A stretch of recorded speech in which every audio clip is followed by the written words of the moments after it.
संविधानाचं पुस्तक हातात भीमराव बसलंय रथात.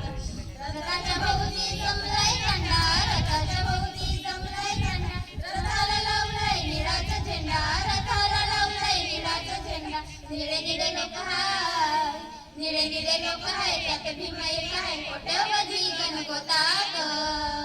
संविधानाचं पुस्तक